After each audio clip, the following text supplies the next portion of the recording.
Hola amigos, ¿qué tal? ¿Cómo están? En este video vamos a hablar de otras de las personalidades que son un poco complicadas o mucho complicadas en las relaciones interpersonales, que no son exactamente el trastorno narcisista de la personalidad de que tanto hemos hablado y que sin embargo también tienen altas cantidades, digamos, de egocentrismo o de egoísmo, pero que tienen características distintas. Y esto porque a veces me preguntan, ¿esta persona será realmente narcisista?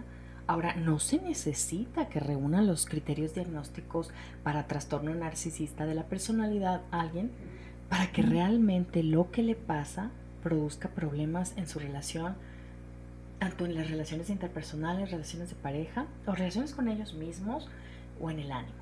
Los trastornos de la personalidad en general, los del clúster A, los del clúster B, los del clúster C, tienen un patrón de conducta, un patrón de pensamiento, un patrón de relaciones interpersonales y de manejo de las propias emociones que causa de forma crónica problemas a la persona en su capacidad de desempeñarse con los demás, en su estado de ánimo, y que realmente le está ocasionando problemas. Esto no es como tener estos rasgos en la personalidad un poquito, sino de verdad es como un patrón, que es, para definir un trastorno de personalidad, es como que así es esta persona en la mayor parte de los ambientes, casi todo el tiempo y durante casi toda la vida, ¿no? Es algo que es persistente, se llama pervasivo, quiere decir, es como crónico, es muy como su marca, su huella digital, es una forma de vivir en el mundo, ¿no? Puede haber cambios, claro, pero depende de qué tan motivada esté la persona para hacer ese tipo de cambios, porque algunos de los trastornos de la personalidad generan más sufrimiento para el mismo individuo. Y este, del que vamos a hablar hoy, es uno de esos. Las personas que tienen este tipo de amor inestable, caótico, impulsivo, altamente intenso, realmente experimentan niveles de sufrimiento también grandes, y este no es un problema de personalidad que únicamente haga sufrir a los demás. La persona que lo experimenta realmente también está sufriendo, y esta es una de las razones por las que las personas que son sensibles o compasivas tienden a quedarse más con personas de este perfil, como tratando de rescatarlos o tratar de ayudar, y eso no es algo que sea malo. El problema es que si tú no tienes la información adecuada, la orientación adecuada y el soporte adecuado, y esto lo digo porque este problema no se puede presentar únicamente en una pareja, puede ser tu hijo, puede ser tu hermano, puede ser algún familiar cercano, un buen amigo, y que a pesar de su conducta disfuncional estás viendo que estas personas realmente algo tienen, algo le pasa.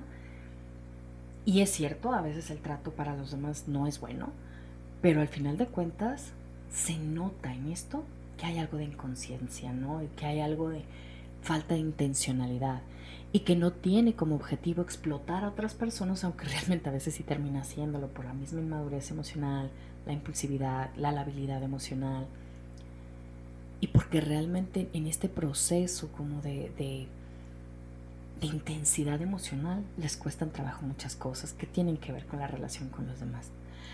Cuando una persona está relacionada con alguien que está sufriendo mucho y es empática, es compasiva y es comprensiva, es natural que quiera ayudar. Pero hay que saber cómo y hay que medir fuerzas y hay que ver en qué consiste cada cosa, ¿no? Y si bien es cierto que las personas con este perfil también pueden ser egocéntricas y también pueden ser egoístas, el perfil sí es diferente. Y aquí vamos a poner algunas de las características principales. Los síntomas centrales del trastorno límite de personalidad son muchos de los que están en todos los trastornos de personalidad de el apartado o clúster B, de los caóticos, impulsivos, inestables, que son el histriónico, el border, el narcisista y antisocial. A todos estos que son caóticos, inestables, impulsivos, se les aborda dentro de este mismo apartado, clúster o grupo, que es el B. Las personas que tienen trastorno límite de personalidad presentan algunos de estos mismos rasgos o problemas desde que son niños, pero el diagnóstico se hace a partir de el final de la adolescencia o el inicio de la vida adulta, cuando ya se ve que esto se establece como un patrón en la personalidad. La característica número 1 son esfuerzos intensos o desesperados por evitar el abandono, tanto el abandono real de otra persona que es significativa para ellos, de la cual dependen, o cualquier como intento de abandono o cosa que ellos suponen que implicaría un abandono. El segundo punto sería un patrón o varias relaciones en las que ha pasado que es una relación muy intensa y muy inestable, y se caracterizan estas relaciones porque fluctúan mucho entre los extremos como de idealización y de devaluación. Estas personas, como característica número 3, tienen una alteración de la identidad, inestabilidad intensa y persistente de la autoimagen y como que no muy bien definido quiénes realmente son. Vamos a ver por qué. El punto número 4 es que son súper impulsivos en 2 o más áreas que son potencialmente autolesivas, o sea, les causan daño a ellos mismos. Pueden ser el gasto, la administración del dinero, el sexo, el uso de drogas, de alcohol, la forma como conducen, por ejemplo, en un coche. Tienden a no tener precauciones en su forma de vivir. 5. Comportamiento o actitud como de una implícita o directa amenaza de suicidio cuando las cosas no salen como lo esperan, que no solamente tiene como objetivo el chantaje, sino es como tantos les desbordan y tanto pega la intensidad emocional que llega un momento que pueden tener o hacer este tipo de amenazas con el objetivo como de evitar el abandono o de ser protegidos. También sucede con estas personas en este mismo punto, que es que tienen conductas de autolesión, ¿sí? O sea, ellos mismos se lastiman, a veces físicamente también y a veces con otro tipo de conductas. 6.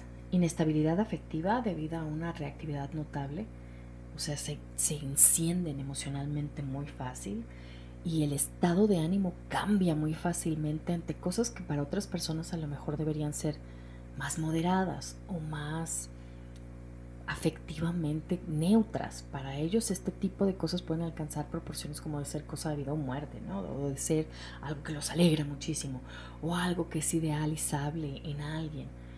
Es como muy intensa la actividad emocional, totalmente lo contrario que la persona esquizoide en este sentido.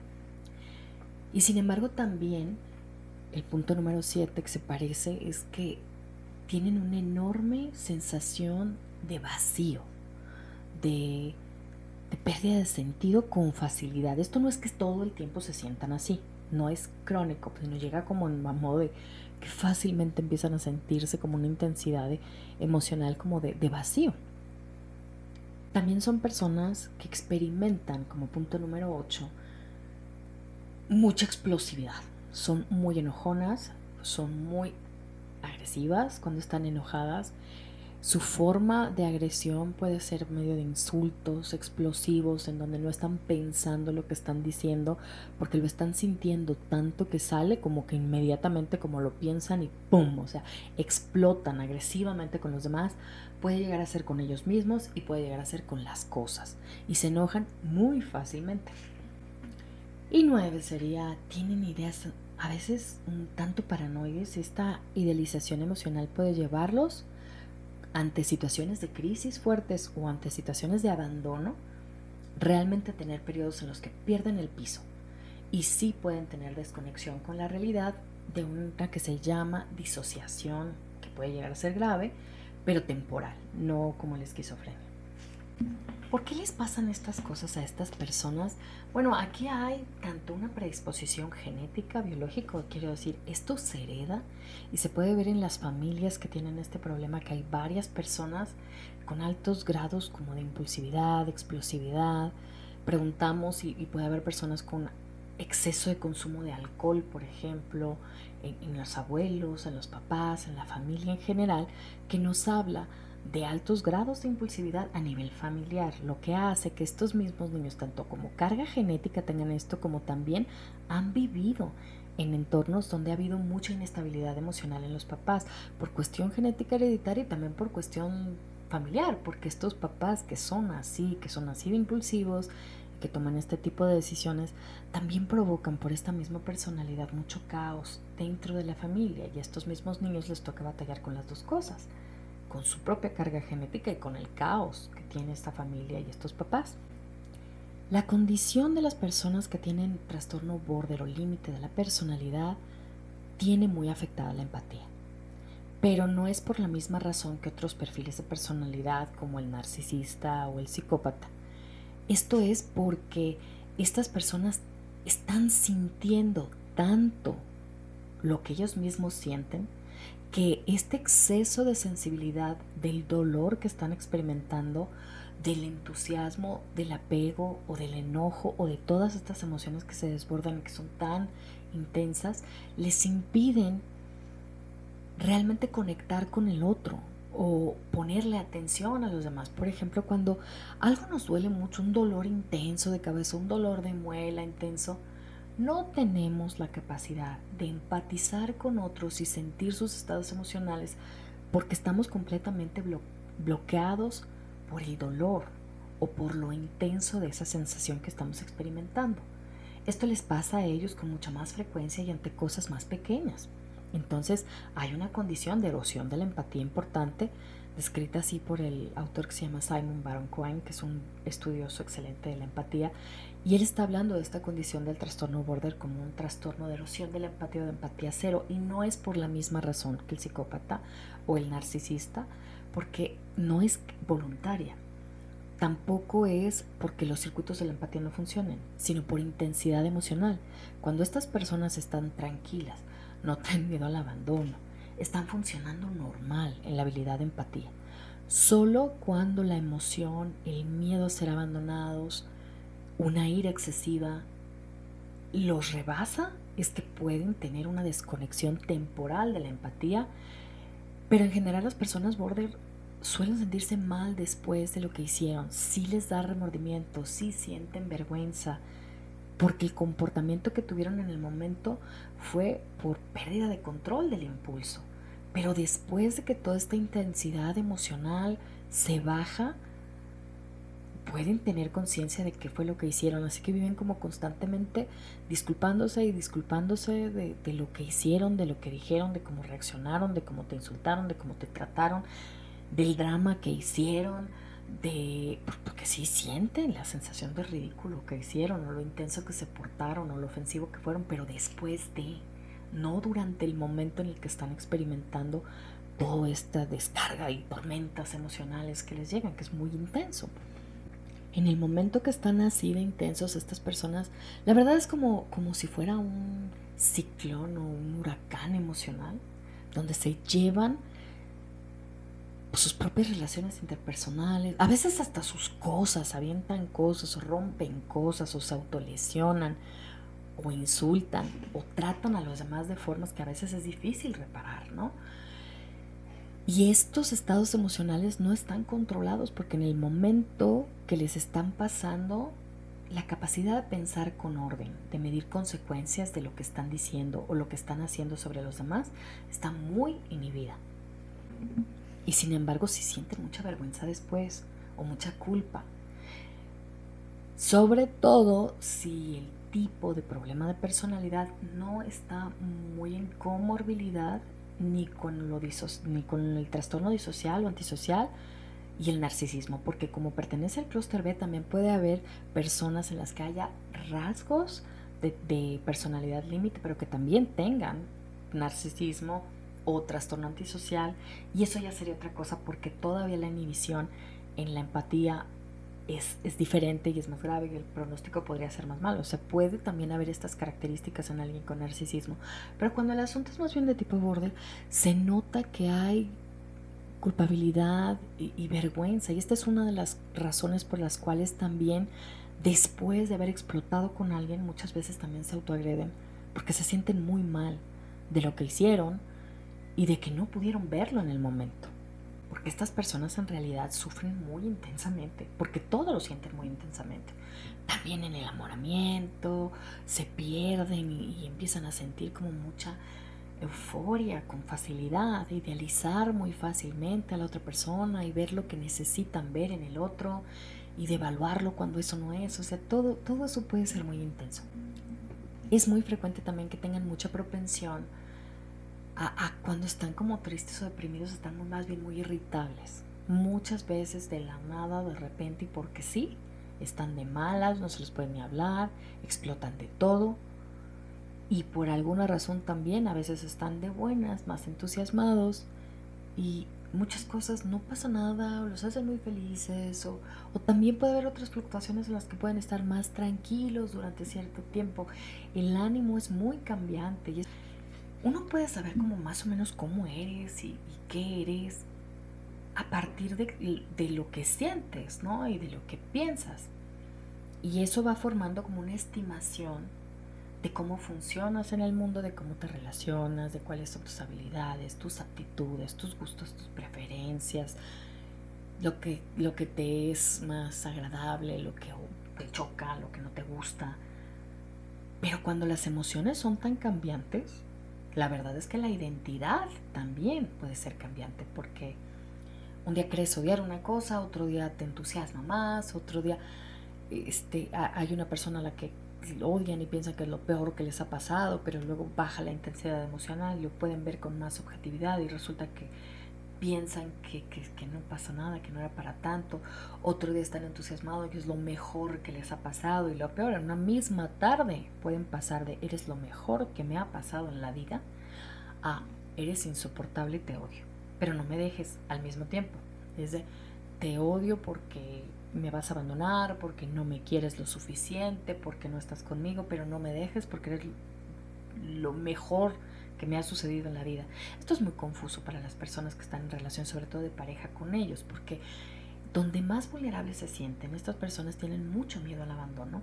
Es precisamente en las relaciones en donde más susceptibles se pueden sentir, porque ellos están enamorados de la otra persona, porque dependen emocionalmente de esa otra persona. Y en estos casos de la relación de pareja, sobre todo, se ponen más intensos con el miedo, entonces más ambivalentes, más te amo pero te odio, te amo pero no me lo soporto y no te soporto pero no me dejes. Entonces este es como el tipo de ambivalencia que tienen estas personas, porque así como tienen mucho miedo al abandono, tienen mucha necesidad de amor. Ellos sí lo necesitan, no como las personas esquizoides, sino ellos tienen una profunda necesidad de poder depender emocionalmente de alguien. Y hay muchas razones para esto. Ellos son malísimos para regular tanto su propia autoestima, tanto su identidad, como la intensidad emocional ellos solos. Dependen mucho de un mecanismo que se llama heterorregulación de las emociones, y eso es, hablan y explotan y todo eso que están diciendo los calma. La persona que los escucha, si no sabe esto, puede pensar que realmente están diciéndole las cosas como de verdad las piensan, pero en realidad es que hay una tormenta emocional enorme, y esto que están pensando, lo están pensando como a lo mejor pensamientos demasiado impulsivos, y todo lo están echando para afuera. Pero pueden regular sus emociones en presencia de otra persona con mayor facilidad que estando solos. Por eso le tienen tanto miedo a estar solos. También empiezan a definirse a ellos mismos de acuerdo a lo que los demás les dicen que son, en especial aquella pareja que tienen o de la persona a la que más dependen.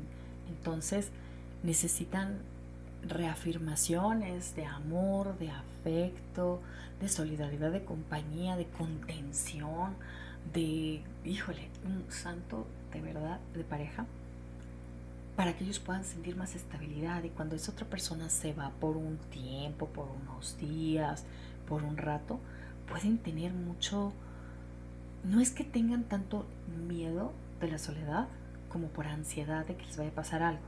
Tienen miedo de estar con ellos por el vacío que experimentan cuando esa otra persona con la que se miden, con la que resuenan, con la que se regulan afectivamente no está. Y es agotador para la otra persona estar haciendo ese trabajo, ¿no? De regulador emocional, de función ejecutiva, de contención. Es muy cansado para la otra persona, porque pues realmente es mucha la intensidad que le toca estar como calmándolos a cada rato. Para la persona que está en relación de pareja con ellos es como sentir que está constantemente caminando un cascarón de huevo, que cualquier cosa puede ser motivo para que te amen o terminen la relación en un ratito. Es cualquier cosa que digas o hagas, no es como un problema dentro de la relación, es motivo de terminar la relación y de perderte, que te vayas y que no quieren saber más de ti, y en media hora siempre no. Entonces realmente es mucho el desconcierto de la persona que está conviviendo con alguien con este nivel de inestabilidad emocional. Y muchas de las personas que están en pareja o cercanas a alguien con un problema de este tipo, como personalidad límite, lo que dicen es que, ay, mi pareja es bien bipolar. O los amigos también dicen, es que esta persona es bien bipolar. La bipolaridad no es eso, ni tiene mucho que ver con eso. Puede haber personas que tengan trastorno límite y bipolaridad, así como puede haber bipolaridad en cualquier otro perfil, porque la bipolaridad se trata de cambios, digamos, en los niveles de energía principalmente de larga duración, ¿no? Esto no. Estos son cambios en intensidad emocional que sí corresponden a algo que sucede, no como la bipolaridad, que puede ser de la nada, por el clima, realmente por el clima y por otros factores. Esto no, esto es por algo que sí molestaría, pero que no llegaría a odio, ¿no? Es algo que sí a lo mejor es inconveniente, pero no a la más profunda depresión. Y de algo que te cae mal de alguien, pero no por eso lo odias. Esto es, todo va a los extremos. Te amo, te odio. Confío absolutamente en ti, desconfío completamente de ti. Eres lo mejor que me ha pasado, eres lo peor que me ha pasado, eres mi ángel de la guarda, eres un demonio. Todas estas son como visiones polarizadas de las personas o visiones extremas, porque a las personas con problemas de personalidad límite les cuesta mucho trabajo como integrar aquellos aspectos de una persona que les gustan con aquellos aspectos que no les gustan. Por eso idealizan y devalúan. Cuando ponen su atención en aquellos aspectos de la persona que no les gustan, ¡pum!, se les va hasta la devaluación. Y cuando ponen atención en aquellos aspectos de esa persona que les gustan, ¡pum!, se van a la idealización. Y lo mismo hacen con ellos mismos. Esto no es un mecanismo que hagan por afectar a la otra persona con la que tienen una relación, sino que ellos son así. Y esto tiene mucho que ver con la forma como su cerebro está conectado también, con la intensidad emocional y la impulsividad, que no les ayuda mucho a hacer este proceso como más tranquilo de integración, de la aceptación de la persona como un todo, pudiendo tomar en consideración todos aquellos aspectos de la personalidad del otro, ¿no? Esta intensidad emocional los hace verlo muy sesgado, como por separado, y por eso son tan intensas la idealización y la devaluación. Y de verdad que es parejo. Esto les puede pasar con un trabajo, con alguna actividad con la que estaban entusiasmados, y hasta con ellos mismos. De repente pensar que son grandiosos, que son muy inteligentes, que son brillantes, algo les sale mal y soy un estúpido y no valgo para nada, mejor estaría muerto. Al punto de que en ese momento de intensidad emocional donde se ven así, pueden realmente autolesionarse. Y entonces pues es vivir a salto de mata ellos mismos con su propia inestabilidad emocional y explosiones, y las personas que están con ellos también. Porque ¿a quién creerle, no? ¿Cuál de todas estas versiones de ti mismo eres? Y lo difícil es que a la misma persona que está experimentando esto le pasa igual. No sabe cuál de todas estas versiones de sí mismo es. Les cuesta mucho trabajo, digamos, no sentir tanto y pensar un poco más. Podríamos decir que está en el extremo opuesto en este sentido, que el esquizoide, al cual le cuesta sentir y no le cuesta tanto pensar, ¿no? Aquí no, aquí hay mucho problema para pensar en frío, en muchos sentidos, en muchas cosas y ante muchas cosas que estimulan la parte emocional para bien o para mal. No, yo creo que nadie puede evitar, cuando tiene mucho tiempo conviviendo con personas de este tipo o con alguna persona de este tipo, sentir que su vida es como caminar sobre cáscara de huevo. Hay un libro excelente, si esto es lo que te está pasando, que se llama tal cual, Stop Walking on Eggshells. Es deja de caminar en cáscara de huevo, porque así se siente. O sea, casi cada cosa que hagas puede acabar con la relación por completo, hacer explotar a esa persona, hacerla deprimir completamente, y no sabes cuándo exactamente eso va a pasar. Porque además el trastorno borde puede tener como la presentación de la sintomatología depende en mayor o menor intensidad, depende del estrés, hasta de factores de clima, alguna etapa en la que haya muchos cambios en la vida, de la frustración en la que esta persona está afronte, de si está consumiendo algún tipo de sustancia, alcohol o algo, puede empeorar la sintomatología y puede haber también momentos de mayor estabilidad. Es este tipo de personalidades, este tipo de intensidad emocional puede hacer a la persona muy, pero muy, pero muy susceptible a excesivo consumo de alcohol o de algunas otras sustancias o consumo de drogas, adicciones en general, también adicciones a relaciones complicadas y peligrosas con otros perfiles de personalidad que pueden ser más problemáticos o hasta abusivos, pero de una forma como de apego, como de adicción, precisamente porque les ayudan a regular un tanto las emociones, tanto las drogas como las relaciones complicadas. Y tiene un efecto ligeramente estabilizador de la neurobiología, que es en estos casos un factor muy determinante de esta sintomatología. Para una persona que quiere como aportarles tranquilidad, estabilidad, a veces la sensación de que estás como flotando, hundiéndote en arenas movedizas es inevitable, porque mientras más esfuerzos haces a veces de ayudar a este tipo de personas, a veces más empeoras las cosas, porque pues, bueno, primero hay que saber cómo y qué, ¿no? Es muy fácil perderte con alguien que te dice que te ama tanto, pero que eres un monstruo, pero que te odia, pero que por favor no lo vayas a dejar, y que aunque te están corriendo, harían lo que fuera necesario para que no las dejes y para que no te vayas todo al mismo tiempo o en una misma tarde. ¿A qué le entiendes? Yo creo que lo más que hay que entender aquí es que es un trastorno en la regulación emocional y que en este momento que la persona está fuera de sí, disregulada emocionalmente, así va a estar, ¿no? Y que no es necesario tomar tan en serio lo que está diciendo en ese momento, porque va a cambiar en el momento que baje la estabilidad emocional. Esto no significa que no sea muy cansado, no significa que no puedas decidir tomar distancia, no puede, y que no se valga, ¿no? Sobre todo por seguridad, por tranquilidad emocional, por paz mental. Cuando la otra persona no está consciente o no está adoptando de forma activa medidas que le puedan ayudar con su problema, y cuando está en una espiral como autodestructiva de la que no lo vas a poder rescatar. De hecho, lo que toca en esos momentos es dejar que toquen el piso, que toquen el fondo, que toquen la consecuencia última del proceso autodestructivo que traen, y en ese momento como salir ellos, darse cuenta que no los puedes rescatar de ellos mismos y hacer algo por pedir ayuda, por buscar ayuda profesional para esto, que hay muchos recursos para ayudarles a manejar la situación, pero tienen que querer, estar dispuestos, y para eso hay que hacer que no tengan tantas, como digamos, que ganancias secundarias de sus comportamientos o autodestructivos o chantajistas o manipuladores. Porque ceder a la manipulación y al chantaje, porque se van a autolesionar, porque amenazaron con hacerse algo o porque te están diciendo lo mucho que te odian, de alguna manera es reforzar esa conducta. Y lejos de ayudar a que la otra persona se sienta mejor porque ya le diste lo que te está pidiendo, exigiendo, chantajeando, no se va a sentir mejor cuando lo tenga.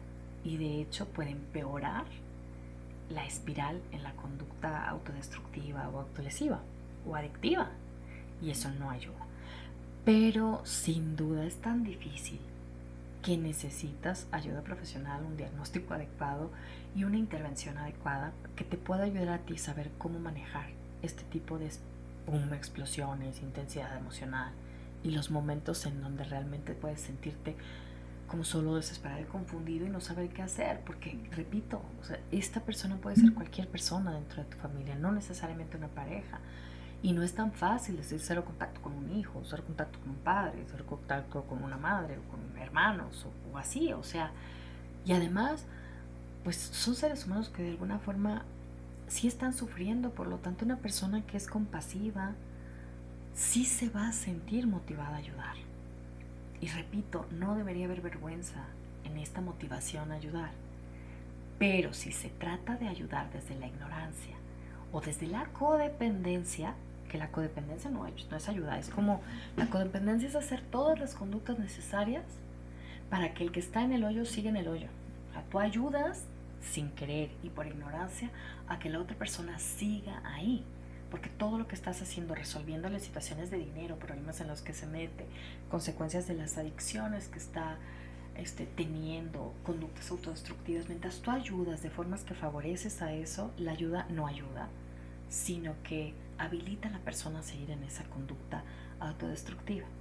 Ahora, si con el afán de ayudar, tú te apoyas y consigues a veces no hacer nada y lo que te pasa es estar ahí como dispuesto para cosas positivas cuando esa persona se canse o pueda pensar y eso va a ser a partir de la consecuencia que tiene del mal comportamiento que tiene, de la conducta adictiva, del exceso de gastos, de la falta de contención de impulsos. Antes se pensaba que estas personas eran así como intratables o así, pero ya que se conoce un poco más de los fundamentos neurobiológicos que tiene el problema, se sabe que tenemos mucho más recursos para ayudarle. El tipo de terapia que necesitan estas personas es una combinación. El trabajo es interdisciplinario con ellos porque hay factores neurológicos, psiquiátricos y hay factores que son también muy de terapia, ¿no?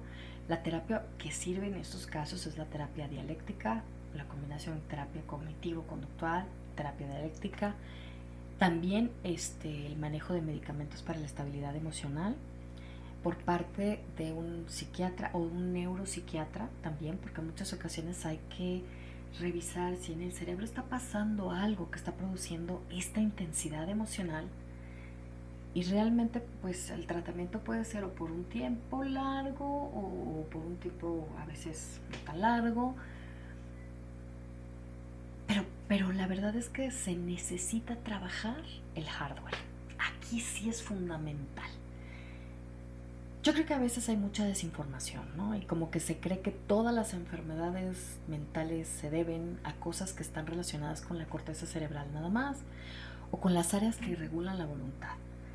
Pero hay algunas cosas que no pueden regularse simplemente con échale ganas, cambia de actitud y piensa bonito, ¿no? Porque son otras áreas del cerebro las que están involucradas. El cerebro es un órgano del cuerpo y a veces disfunciona. Y cuando disfunciona, ¿por qué no darle el tratamiento que necesita solo por ignorar que realmente el cerebro es parte del organismo? Y como tal, hay enfermedades reales que afectan algunas áreas que tienen que ver con la percepción, con la regulación de la atención, con la capacidad, por ejemplo, de pensar en las consecuencias, aprender de lo que sale mal, aprender emocionalmente de las consecuencias negativas que hicimos, de algo que hicimos alguna vez que nos trajo malestar.